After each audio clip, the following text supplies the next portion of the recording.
চলছে জ্বালানি তেলের ভোগান্তি, দাম বাড়ানোর ইঙ্গিত অর্থমন্ত্রীর। সিঙ্গাপুর থেকে চট্টগ্রাম বন্দরে ২৭,০০০ টন ডিজেলের জাহাজ, রাতে পৌঁছবে আরও একটি।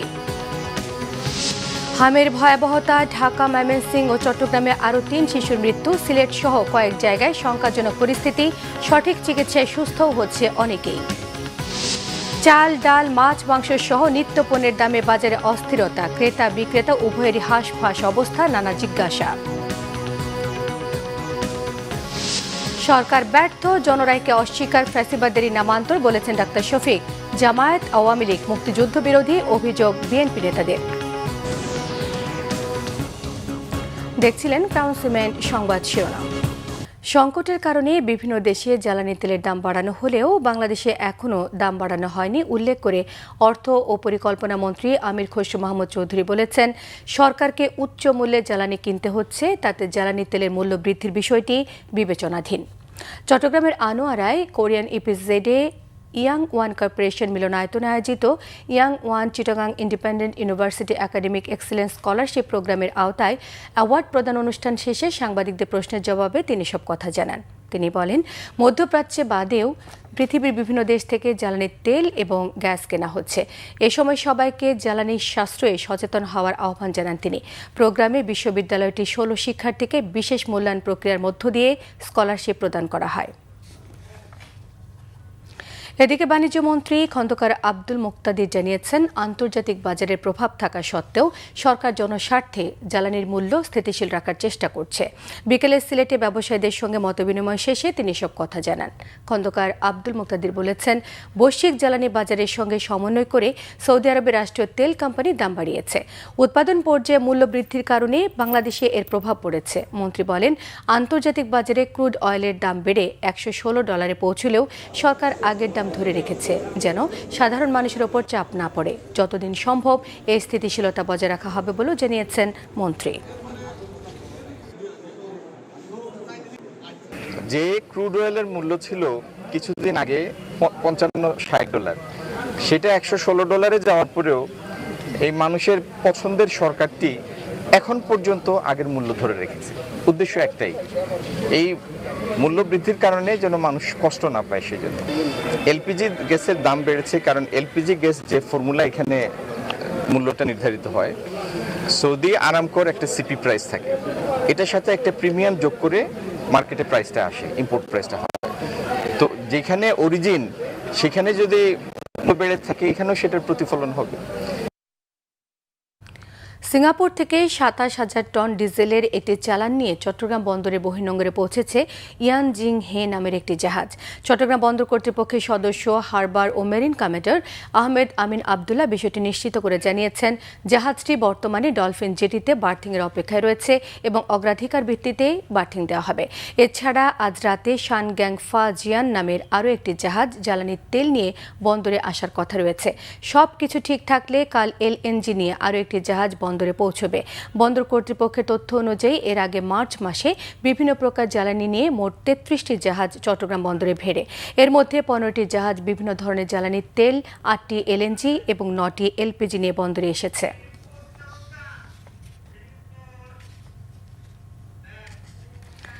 সরবরাহ স্বাভাবিক রয়েছে। সরকারের এমন দাবির মাঝেও রাজধানীর ফিলিং স্টেশনগুলোতে তেলের জন্য গাড়ির দীর্ঘ লাইন। ঘণ্টার পর ঘণ্টা অপেক্ষায়ও চাহিদা মতো তেল না পাওয়ার অভিযোগ গ্রাহকদের। পেট্রোল পাম্প কর্মকর্তারা বলছেন, গ্রাহকদের আতঙ্ক ছড়ানো এবং মজুদের মানসিকতা বন্ধ না হলে কমবে না জ্বালানি তেলের এই অস্থিরতা। রিপোর্ট করছেন শুভ মাহফুজ। লম্বা লাইনে দীর্ঘ অপেক্ষা, কয়েক সপ্তাহ ধরেই এমন ভোগান্তিতে জ্বালানি তেল কিনতে হচ্ছে রাজধানীর মোটরসাইকেল ও প্রাইভেট কার চালকদের। টিকিট না হলে তেল পাবেন না। রাজধানীর পরিবাগে মেঘনা পেট্রোল পাম্পে তেল সরবরাহ স্বাভাবিক হলেও লম্বা লাইন। কয়েক ঘন্টা অপেক্ষা করেও চাহিদা মতো তেল না পাওয়ার অভিযোগ অনেকের। আমি সকাল 10টায় সিরিয়াল দিছি, কাটাপুর পর্যন্ত ছিলাম। হ্যাঁ, সকাল 10টায়, 1:45 বাজে এই টাইম পর্যন্ত আমরা সিরিয়াল দাঁড়িয়েছিলাম। দীর্ঘ 2 ঘন্টার মতো সিরিয়ালে ছিলাম। তারপরে আমি 600 টাকার তেল পেয়েছি এইমাত্র। আমাদের দাবি, আমাদের আনলিমিটেড তেল দেওয়া হোক। 450 টাকা নেওয়ার পরে ফুল হয়ে গেছে। আমি তো প্রয়োজন ছিল না ভাই। আমি রাইড শেয়ার করি। আমি কালকে রাত্রে 1 ঘন্টা 45 মিনিট পাম্পে ছিলাম, যার কারণে আমি তেল পাই না। আজকে আমি তেল নিয়েছি যাতে আমি 4 দিন চালাইতে পারি। আমি রাইড শেয়ার করি। তেল দাঁড়াই নিতে আসছে সবাই, ট্যাঙ্কি অলমোস্ট 70% ফুল। 600 টাকার আমরা লিমিট, 400, 450, 500 টাকা ট্যাঙ্কি ফুল হয়ে দিয়েছে। কেউ যদি নেয় এইভাবে তাহলে তো আর আমাদের কিছু করার নেই, কিন্তু আমাদের প্রয়োজন দেখে আমরা আসছি। আমরা তো চাকরি করি, ড্রাইভারি চাকরি করি, ঠিক আছে, তা আমাদের একটু বেশি নিয়ে রাখতে পারলে আমাদের জন্যই ভালো। পেট্রোল পাম্পের কর্মকর্তা ও কর্মচারীরা জানান, অনেকে চাহিদা না থাকলেও তেল নিতে আসেন। সংখ্যায় এরা 60%-এরও বেশি। সরেজমিনে এর সত্যতা মিলে। মোটরসাইকেলে 3 লিটার দেওয়ার পরে মোটরসাইকেল ফুল, তাও তেল নিচ্ছে। গাড়িতে আমরা 10 লিটার করে দিচ্ছি, তারপরও 5 লিটার যাওয়ার পরে ফুল। মানুষের যেই প্রবণতাটা সৃষ্টি হয়েছে একটা, এই প্রবণতা থেকে বেরিয়ে আসতে হবে। না হয় এই দীর্ঘ সারি, এই মানুষের ভিতরে গুজব, এটা কমবে না। পেট্রোলের 100% এবং অকটেনের 80% দেশে উৎপাদন হলেও গ্রাহকদের আতঙ্ক ও উদ্বেগকে বর্তমান সংকটের জন্য দুষছেন পেট্রোল পাম্প ওনার্স অ্যাসোসিয়েশনের প্রেসিডেন্ট। অকটেন প্রায় 1,500 টন দিচ্ছে গভর্নমেন্ট পার ডে, 1,500 টন। এটা অরিজিনাল চাহিদা 1193 টন, ওনারা তো প্লাস করছে। এখন অলমোস্ট 1,500 টন তেল দিচ্ছে প্রতিদিন।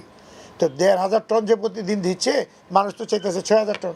এই 6,000 টনের বেটা আনবে কোথেকে? কাজে সরকারের দোষ দিয়ে লাভ নেই, আমার দোষ দিয়ে লাভ নেই। এটা মানুষের প্যানিক ব্যাংক টেন্ডেন্সি থেকে বেরোতে হবে, হোল্ডিং টেন্ডেন্সি থেকে বেরোতে হবে। জ্বালানি তেলের এই পরিস্থিতি মোকাবেলায় সরকারকে দ্রুত কার্যকর পদক্ষেপ নেয়ার আহ্বান সংশ্লিষ্ট সবার। শুভ মাহফুজ, বাংলা ভিশন, ঢাকা। জ্বালানি সাশ্রয়ের জন্য শুক্রবার থেকে সন্ধে 6টার মধ্যে শপিং মল এবং বিপণী বিতান বন্ধের নির্দেশ দিয়েছেন সরকার। দর্শক, এই মুহূর্তে নিউ মার্কেটে আছেন আমাদের সহকর্মী ওমর ফারুক, সরাসরি যুক্ত হচ্ছে তার সঙ্গে। ওমর, সরকারের নির্দেশ কি মানা হচ্ছে? সেখানকার পরিস্থিতি কেমন লক্ষ্য করছেন? তাছাড়া রাজধানীর অন্যান্য শপিং মলগুলোর কি অবস্থা দেখতে পাচ্ছেন?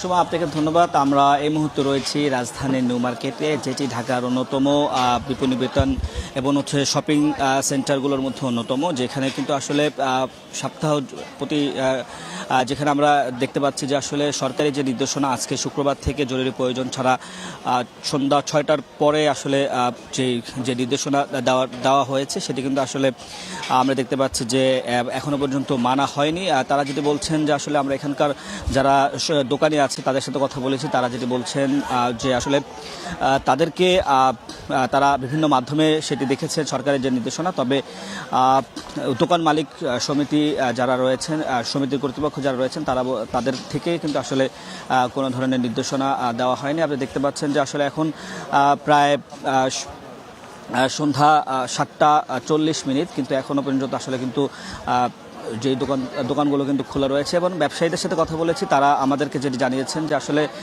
তাদেরকে নির্দেশনা দেওয়া হলে তারা সেটি সরকারি নির্দেশনা মানবেন বলেও তারা জানিয়েছেন। একই সাথে তারা বলছেন যে যেহেতু গ্রীষ্মকাল, সন্ধ্যার পরেই তাদের আসলে বেচা কেনা জমে ওঠে, এবং তারা যেটি দাবি জানাচ্ছেন যে আসলে প্রয়োজনে সকালে দেরি পরে অর্থাৎ 8টা পর্যন্ত অর্থাৎ যাতে শপিং মল খোলা রাখা যায়, সেই দাবিও কিন্তু ব্যবসায়ীদের পক্ষ থেকে জানানো হয়েছে। একই সাথে তারা বলছেন যে আসলে বিদ্যুৎ সাশ্রয়ের ব্যাপারে।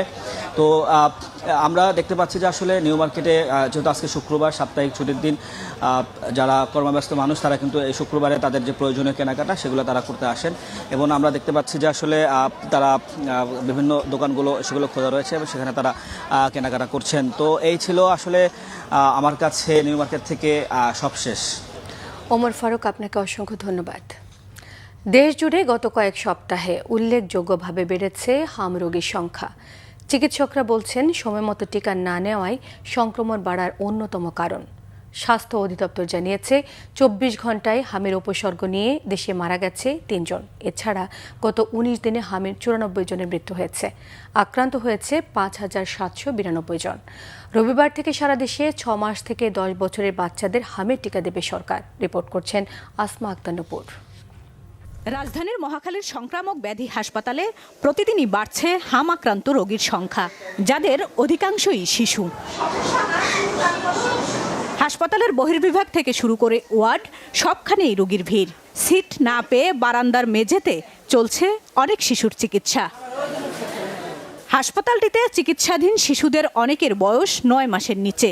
যারা একেবারেই টিকা বঞ্চিত বা অসম্পন্ন টিকা নিয়েছে তাদের মধ্যেই সংক্রমণ বেশি। আমি আসছি এখানে আজকে 6 দিন হলো, এখন আল্লাহর রহমতে ভালো আছে, সুস্থ হয়েছে। আমার টিকা দিছে না আর কর্তব্য করছে না আর দিছে না, তোমার বাপ মা দিছে না, আমি কই তারি টিকা দিছে না, আমি না নেই। কান্দে বলছি বাচ্চা কি মরে যাবে, তাহলে কি চিকিৎসা দিবেন? কখন চিকিৎসাটা পাবো? প্রাইভেটও দিবে না, কোনো সরকারি কোথাও দিচ্ছে না। আমার বাচ্চাটা তো মরেই আছে, এর কোনো চোখ খোলা নাই, কোনো শ্বাস নাই, কোনো নিঃশ্বাস নাই, আমার কাছে তো এর মরা মনে হচ্ছে। আর আমি হচ্ছে মা, প্রত্যেকটা হসপিটাল থেকে যদি এরকম আমাকে ব্যাক করে দেওয়া হয় যে নাই নাই নাই, তাহলে কোথায় যাই আমি ট্রিটমেন্টটা নিব? জনস্বাস্থ্য বিশেষজ্ঞরা জানান হাম অত্যন্ত সংক্রামক রোগ, যা হাঁচি কাশির মাধ্যমে দ্রুত ছড়িয়ে পড়ে। শুরুতে জ্বর, কাশি, চোখ লাল হওয়া, এরপর শরীরে লালচে ফুসকুড়ি দেখা দেয়। অনেক ক্ষেত্রে জটিলতাও তৈরি হতে পারে। এখন সবাই ঢাকায় চলে আসতে হয়, যদি উপজেলা পর্যায়ে জেলা পর্যায়ে সে চিকিৎসা ব্যবস্থা আমরা বিকেন্দ্রীকৃত করতে না পারি, হামি বলুন বা ডেঙ্গুই বলুন, এরকম কোনো যদি প্রাদুর্ভাব ঘটে সেখানে কিন্তু এরকম বিপর্যয়ের আশঙ্কা থেকেই যায়। প্রাথমিক চিকিৎসা, মাধ্যমিক চিকিৎসা এবং তৃতীয় পর্যায়ের চিকিৎসা, সেটা হচ্ছে মেডিকেল সর্বোচ্চ চিকিৎসা। এভাবে ভাগ ভাগ করে যদি থাকে তাহলে প্রথম পর্যায়ে চিকিৎসা হয়ে গেলে তাদের তো আর জটিলতা সৃষ্টি হওয়ার আশঙ্কা থাকে না। বিশেষজ্ঞরা বলছেন হাম প্রতিরোধের সবচেয়ে কার্যকর উপায় টিকাদান। তাই অভিভাবকদের নির্ধারিত সময়সূচি অনুযায়ী শিশুদের টিকা নিশ্চিত করার পরামর্শ তাদের। আসমা আক্তার, নূপুর, বাংলাভিশন, ঢাকা। দেশের 56টি জেলায় ছড়িয়ে পড়েছে হাম। গত 24 ঘন্টায় ময়মনসিংহ, চট্টগ্রাম, রাজশাহী, টাঙ্গাইল, কুষ্টিয়া আক্রান্ত হয়ে 5 জনের মৃত্যু হয়েছে। সিলেট সহ দেশের বিভিন্ন জায়গায় আশঙ্কাজনক হারে বাড়ছে হামে আক্রান্ত শিশুর সংখ্যা। সঠিক চিকিৎসার মাধ্যমে সুস্থ হয়ে বাড়িও ফিরছেন অনেকে। ময়মনসিংহ মেডিকেল কলেজে হাম আক্রান্ত এক শিশুর মৃত্যু হয়েছে। এ নিয়ে হাম আক্রান্ত হয়ে 6 শিশুর মৃত্যু হয়েছে জেলাটিতে। গত 24 ঘন্টায় নতুন করে 9 জন ভর্তি হয়। আক্রান্ত 67 শিশুকে মেডিকেলে চিকিৎসা দেওয়া হচ্ছে। অন্যদিকে চট্টগ্রাম মেডিকেলে হামের উপসর্গ নিয়ে সাফওয়ান নামের 9 মাসের এক শিশুর মৃত্যু হয়। নগরীর সরকারি বেসরকারি বিভিন্ন হাসপাতালে 24 ঘন্টায় হামের উপসর্গ নিয়ে আরও 17 শিশু ভর্তি হয়েছে। এদিকে সিলেটে হামে আক্রান্ত শিশুর সংখ্যা বাড়ছে। রোগীর চাপ বেশি বিশেষায়িত হাম আইসোলেশন কেন্দ্রে শহীদ শামসুদ্দিন আহমেদ হাসপাতালে। সর্বশেষ তথ্য অনুযায়ী হাসপাতালের 2টি আইসোলেশন ওয়ার্ডে হাম আক্রান্ত 41 জন চিকিৎসাধীন রয়েছে।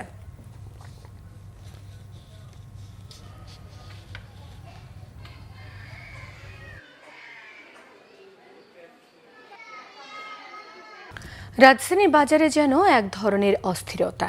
ঈদের আনন্দ শেষ হতে না হতেই নিত্য প্রয়োজনীয় পণ্যের দাম বাড়ার ধাক্কায় সাধারণ মানুষের হাঁসফাঁস অবস্থা। বেড়েছে মাছ, মাংস সহ সব ধরনের সবজির দর। বাজারে ঢুকলেই চোখে পড়ে ক্রেতা বিক্রেতা উভয়ের হতাশার দৃশ্য। রিপোর্ট করছেন মেজবা রহমান। মধ্যপ্রাচ্যে চলমান যুদ্ধ আর বৈশ্বিক জ্বালানি সংকটের ঢেউ এসে লেগেছে দেশের বাজারে। সরবরাহ কমে যাওয়ায় নিত্য প্রয়োজনীয় সবকিছুর দামই ঊর্ধ্বমুখী। মাংসের বাজারের পরিস্থিতি সবচেয়ে বেশি। গরুর মাংস যা 1 সপ্তাহ আগেও 750 টাকায় মিলত, এখন বিক্রি হচ্ছে 850 টাকায়। বেড়েছে খাসির মাংস, ব্রয়লার সহ সোনালী মুরগির দামও। আমরা ধরেন আগে বিক্রি করতাম 800 টাকা কেজি, এখন 50 টাকা বাড়ছে। গরু তো কম, এই কারণে 50 টাকা বাড়া বিক্রি করতেছি। রমজানের আগে মুরগি বেচি 270 টাকা 80 টাকা, এখন মুরগি বেচতেছি 420 450 টাকা। বর্তমানে খামারে কোনো মুরগি নাই। মাংসের পাশাপাশি বেড়েছে সব ধরনের দেশি কিংবা চাষের মাছের দামও। চিংড়ি মাছ আর ইলিশ মাছের দামটা একটু বেশি। ইলিশ মাছ আপনার গত সপ্তাহে ছিল বেশি, সাথে একটু কম, আধা কেজি 1600 টাকা বিকতেছে। আর চিংড়ি মাছ বেচলাম আপনার 1700 টাকা কেজি। গত সপ্তাহের তুলনায় বাড়তি দামে বিক্রি হচ্ছে সব ধরনের সবজি, তবে ব্যবসায়ীদের দাবি দাম নাগালের মধ্যেই আছে। এগুলো আপনি যারা চাষ করে ফসলের ন পায়, তো এটা সবজি দাম বাড়বে। আপনি সারা থেকে বৃষ্টি বন্যা, বৃষ্টি হলে গতি মাল নষ্ট হয়ে যায়, শিল্প এমনি মাল আরো নষ্ট হয়ে যাবে বেশি। এদিকে তেল নিয়ে যেন শুরু হয়েছে তেলেসমাতি। বেড়েছে কিছুদিন স্থিতিশীল থাকা চাল আর ডালের দামও। খোলা চাউল যেটা এরফানের চাউল আমাদের কিনা হলো যায় 145 টাকা থেকে 148 টাকা, আমরা 55 টাকা 50 টাকা বিক্রি করি।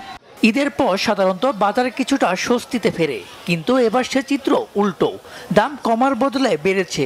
বাজার স্থিতিশীল রাখতে দ্রুত কার্যকর পদক্ষেপ প্রয়োজন বলে মনে করছেন সবাই। মেজবা রহমান, বাংলাভিশন, ঢাকা।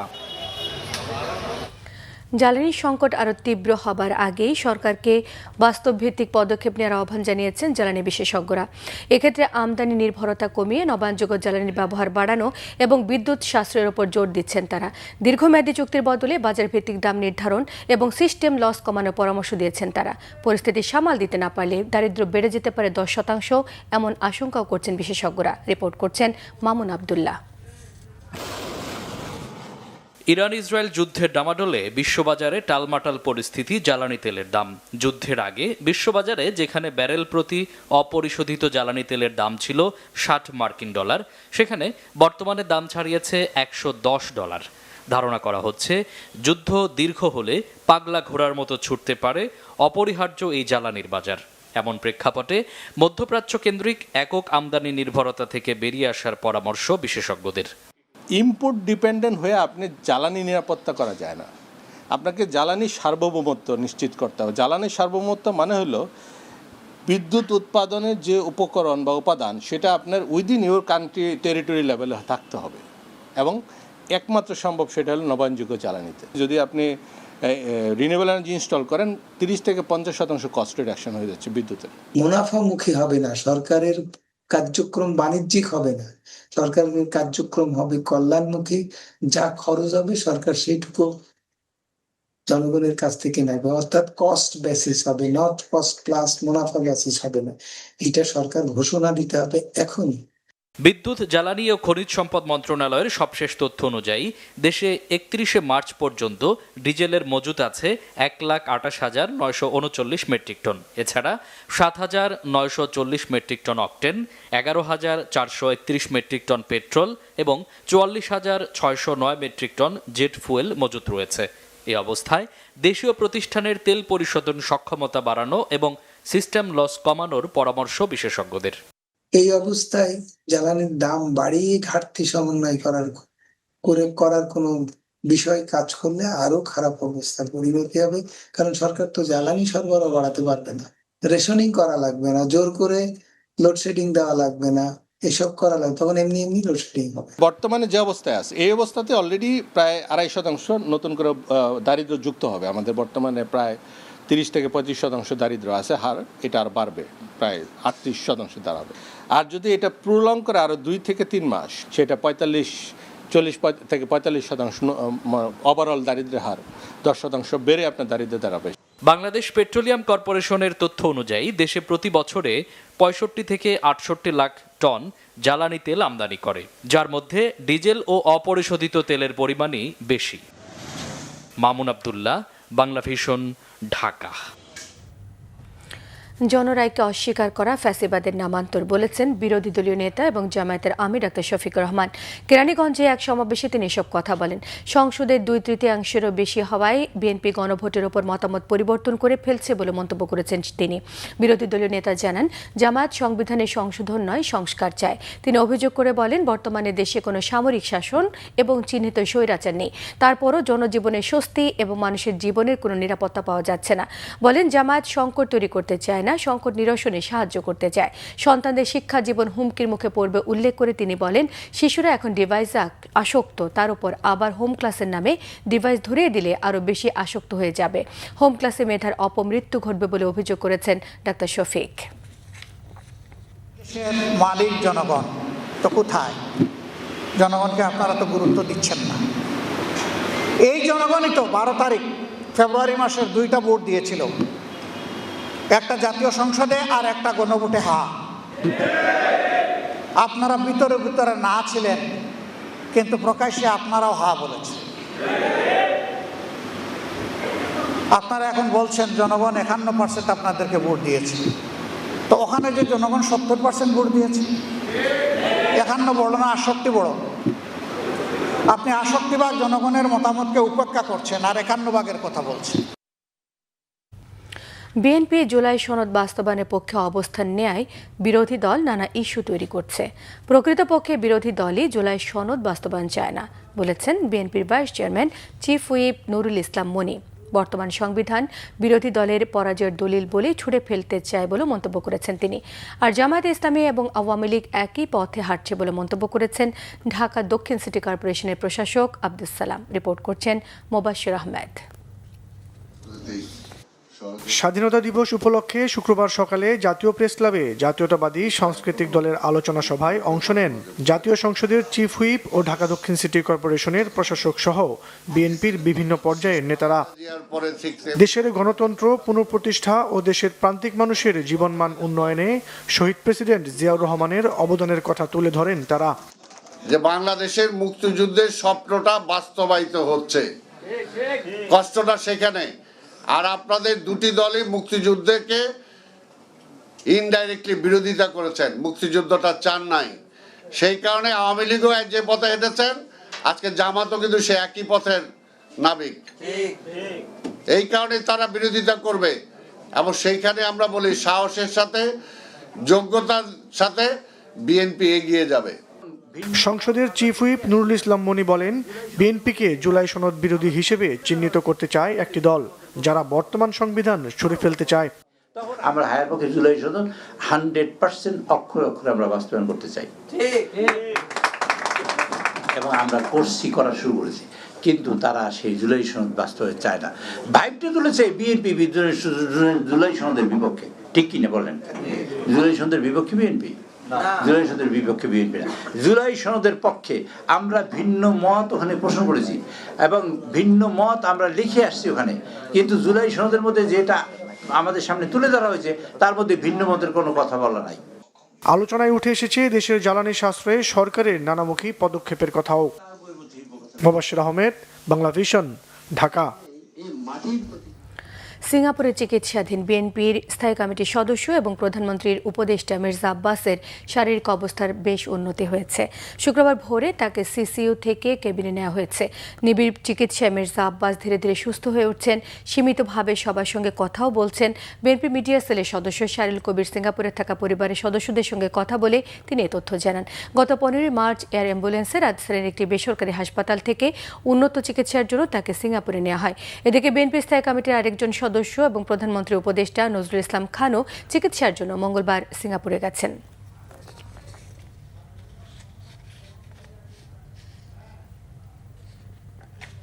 হজরত শাহজালাল আন্তর্জাতিক বিমানবন্দরের 3rd টার্মিনাল চালু নিয়ে আবারও পুরনো প্রতিশ্রুতি দিয়েছেন বিমান পরিবহন মন্ত্রী, প্রতিমন্ত্রী এবং প্রধানমন্ত্রীর উপদেষ্টা। তারা বলছেন, দেশের স্বার্থ বজায় রেখে জাপানকেই অপারেশনের দায়িত্ব দিতে চায় বাংলাদেশ। বিকেলে পররাষ্ট্র মন্ত্রণালয়ে জাপানের প্রতিনিধি দলটির সঙ্গে প্রায় 1.5 ঘণ্টা বৈঠক অনুষ্ঠিত হয়। আরেক দফা বৈঠকেও 3rd টার্মিনাল নিয়ে সমঝোতা হয়নি। পরে বেসরকারি বিমান পরিবহন মন্ত্রী আফরোজা খানম রিতা জানিয়েছেন, আগামী 15 বছরের জন্য জাপানে পরিচালনার কথা থাকলেও বনা হচ্ছে না। তা সত্ত্বেও জাপানি 3rd টার্মিনাল পরিচালনা করবে বলে নিশ্চিত করেন মন্ত্রী, প্রতিমন্ত্রী। 3rd টার্মিনাল নিয়ে ওপেন টেন্ডার হবে না বলেও জানিয়েছেন তারা।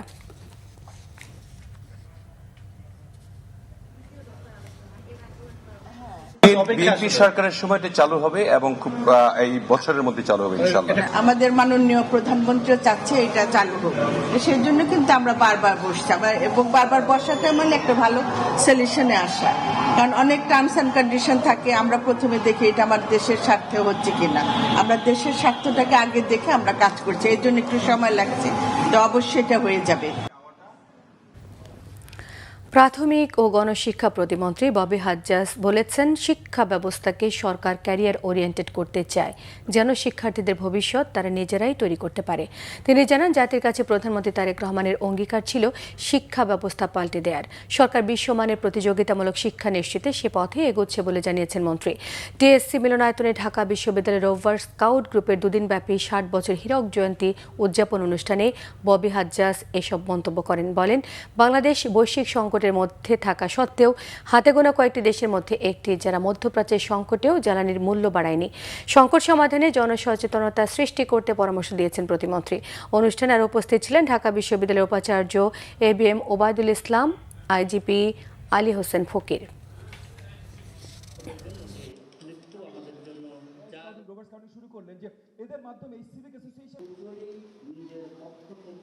বিশ্বমানের সবচেয়ে উচ্চ মানের কাছাকাছি বা সেখানে থাকতে পারে সেই ব্যবস্থা আমরা করব।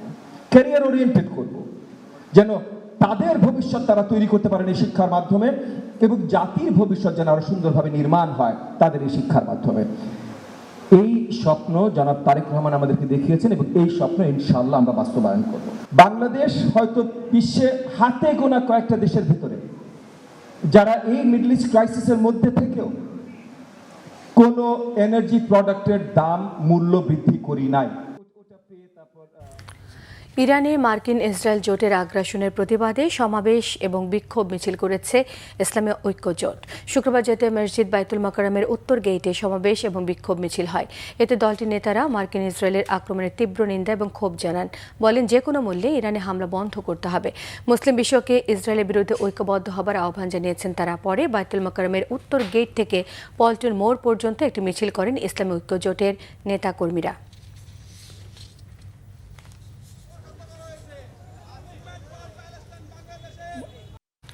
কক্সবাজারে শুরু হলো ৮ম জাতীয় সার্ফিং প্রতিযোগিতা। কক্সবাজার সমুদ্র সৈকতের লাবণী পয়েন্টে এই প্রতিযোগিতার উদ্বোধন করেন যুব ও ক্রীড়া প্রতিমন্ত্রী আমিনুল হক। যুব ক্রীড়া প্রতিমন্ত্রী জানান, দেশের ক্রীড়াঙ্গনকে এগিয়ে নিতে সরকার শুধু ক্রিকেট বা ফুটবলে সীমাবদ্ধ নয়, বরং সার্ফিং সহ সব ধরনের খেলাধুলার উন্নয়নে নিরলসভাবে কাজ করে যাচ্ছে। আমার সার্ফিংকে সমান গুরুত্ব দিতে চাই বলেও তিনি জানান। এই টুর্নামেন্টকে সারা বছর চালু রাখার জন্য আয়োজকদের আহ্বান জানান তিনি বলেন, এরই মধ্যে অনেক খেলোয়াড়কে বেতন কাঠামোর আওতায় আনা হয়েছে এবং আর্থিকভাবে দুর্বল ফেডারেশনগুলোকে প্রয়োজনীয় সহায়তা দেওয়া হচ্ছে। তিনি আরও আশ্বস্ত করেন যে সার্ফাররা আন্তর্জাতিক পর্যায়ে ভালো পারফরমেন্স করতে পারলে ভবিষ্যতে তাদেরও বেতন কাঠামোর আওতায় আনার উদ্যোগ নেওয়া হবে। এবারের প্রতিযোগিতায় ৩টি ক্যাটাগরিতে শতাধিক সার্ফার অংশ নিচ্ছেন।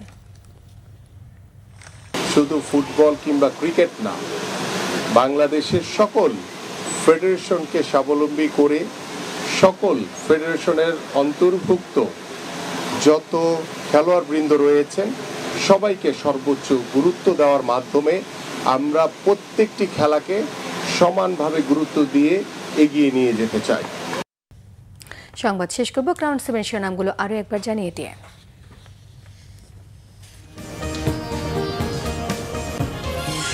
চলছে জ্বালানি তেলের ভোগান্তি, দাম বাড়ানোর ইঙ্গিত অর্থমন্ত্রীর। সিঙ্গাপুর থেকে চট্টগ্রাম বন্দরে ২৭,০০০ টন ডিজেলের জাহাজ, রাতে পৌঁছবে আরও একটি।